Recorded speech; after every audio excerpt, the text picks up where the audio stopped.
पहला साल अब मुकम्मल हो गया है, 4 साल बाकी हैं। इंशाअल्लाह जो काम हमने किए हैं वो लोगों के सामने है। जो वादे हमने लोगों के साथ किए हैं हम उन वादों पर कायम हैं। और मैंने पहले दिन से कहा, आप हमें हफ्ता, महीना, 6 महीने, साल इसमें मत तोलिए।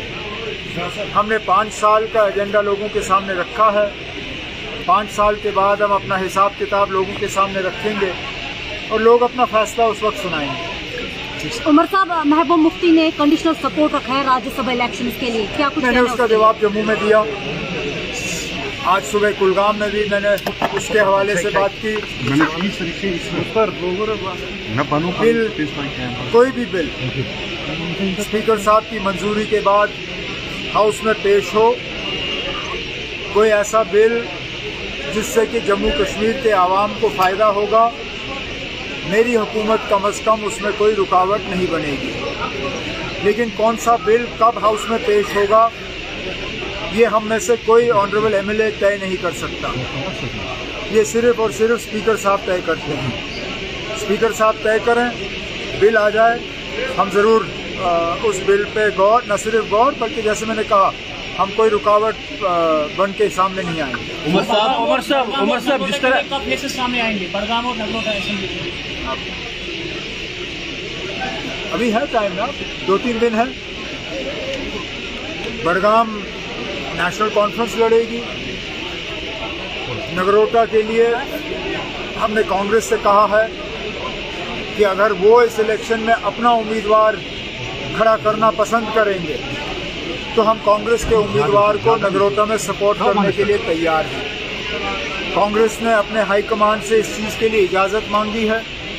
अगर कांग्रेस को इजाज़त मिलती है तो कांग्रेस का उम्मीदवार बिस्मिल्लाह करके अपने नामजदगी के कागज़ जो हैं नगरोटा में भरें और नेशनल कॉन्फ्रेंस जो है खुल के उनकी जीत की कोशिश जो है वो करेगी। उमर साहब जिस तरह आपने CPW को सौगात दी, क्या बाकी लड़कों को भी कुछ राहत मिलने वाली करेंगे ना? करेंगे। इसके लिए पिछले असेंबली सेशन में एक कमेटी बनाई गई। कमेटी चीफ सेक्रेटरी साहब हेड कर रहे हैं। उन्होंने इसमें कुछ पेशरफ्त की है। जब वो अपना रिपोर्ट फाइनल करके हुकूमत के सामने रखेंगे, जितना हमसे हो सकेगा हम कर लेंगे। उमर साहब, कांग्रेस पार्टी के लीडर विकार रसूल वानी ने कहा कि उमर अब्दुल्ला ने जो है छोड़िए ना, अमित शाह के ऑर्डर रहने दीजिए ना। मुझे आप जो शख्स अपनी कॉन्स्टिट्यूएंसी से तीसरे नंबर पे आया, उस शख्स के बारे में आप मेरा क्यों वक्त ज़ाया कर रहे हो ना? सर, आज नेशनल कुछ अलग मूड में दिख रही थी। क्या दिल्ली और जम्मू कश्मीर की दूरियां कुछ दूर होते नजर आ रही है? स्टेटहुड आ जाए तो ज़रूर वो दूरियां ख़त्म हो जाएंगी। लेकिन जब तक हमें स्टेटहुड से महरूम रखा जाता है, हमारे बिजनेस रूल्स कहीं नहीं, एडवोकेट जनरल कहीं नहीं, कई सारे ऐसे इदारे हैं जिन पे इलेक्टेड गवर्नमेंट का कंट्रोल होना चाहिए लेकिन वो कंट्रोल हमें वापस नहीं मिला, तो उन हालात में कुछ दूरियां तो रहेंगी ही। अब उम्मीद करते हैं कि पहले साल में इन दूरियों को जो है ठीक नहीं किया गया। चलिए कम से कम दूसरे साल में हो तो अच्छी बात होगी।